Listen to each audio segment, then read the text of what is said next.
This is Prime7 Local News with Kenny Heatley, Liz Gwynn and meteorologist Karl Lijnders with your local weather. Now, Prime7 Local News at 6. Tonight, $6 million in Wagga Airport upgrades promised, but still no action.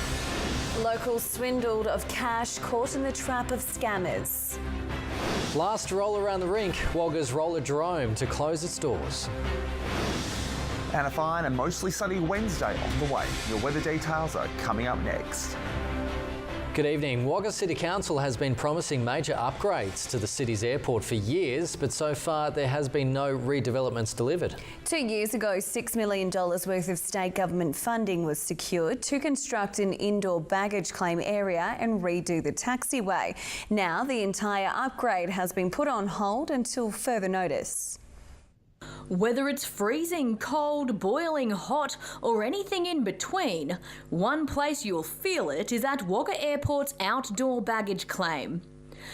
The victim of an alleged assault at Kaiwong Place is now in a stable condition at Wagga Base Hospital.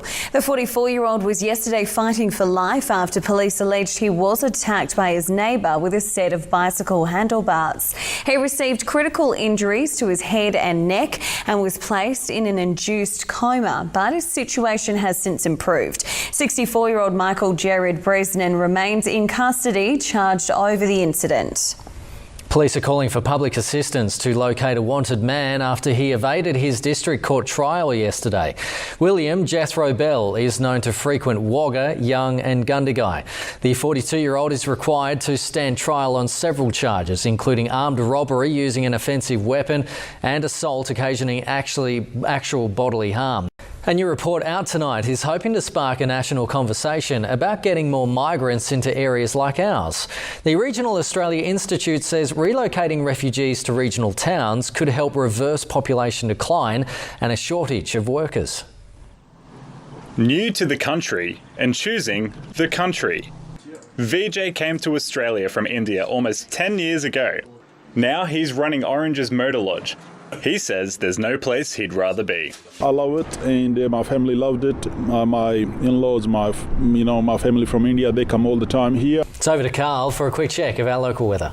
And Karl, there was quite a bit of fog around early this morning, but it was a pretty nice day after that cleared. Beautiful conditions once we got rid of that fog, and temperatures around the average for May. Hello everybody. As we can see, a lot of cloud cover on the chart this morning, but as we got through the afternoon, the sky did break up, even though we did still have some lingering cloud and westerly winds. 17 degrees at Wagga, tomorrow 17 degrees. Batlow got to 10 this afternoon, a bit foggy and cloudy there all day, and that's thanks to westerly winds just stacking up against the western slopes of the region, and we'll see that continue for at least another 24 hours. High pressure it's certainly taking its time to move in, and it is slowly doing so.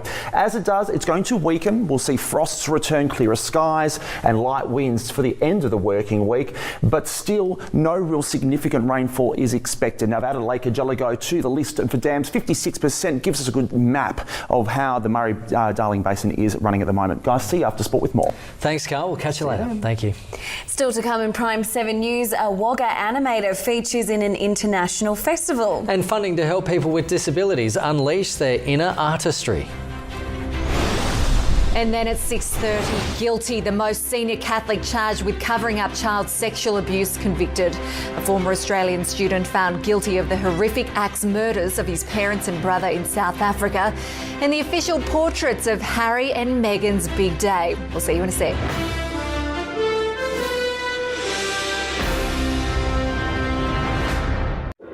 Tonight's sport brought to you by McCafe Drive-Thru in Wagga, a fast and convenient way to grab your coffee.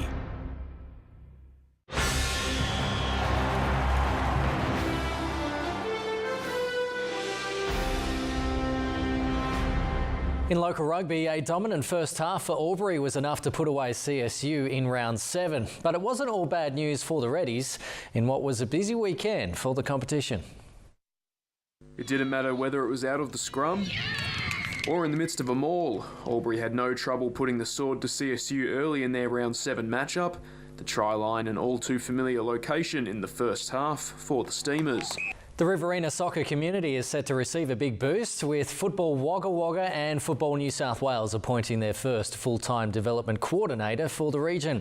Liam Danini was only allocated 20 hours per week in the part-time role, but says the new round-the-clock responsibilities will do wonders for local players. Karl is back with our weather forecast in just a moment. That's when your local news continues. We'll see you soon.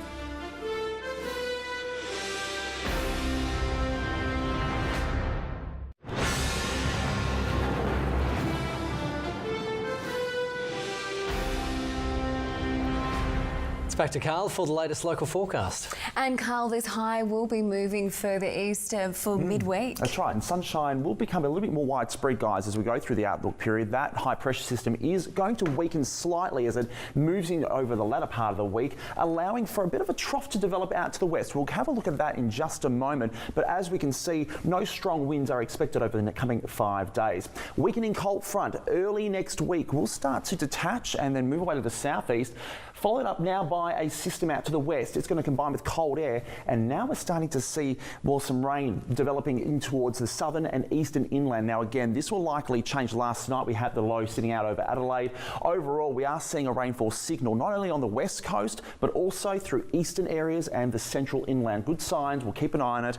It is still 1 week away to verify. So around the region tomorrow, Albury 17 tomorrow, Wagga also 17, fog, then fine light winds turning into the southwest, and we'll have some fog also clearing from around Selwyn 10 in the afternoon.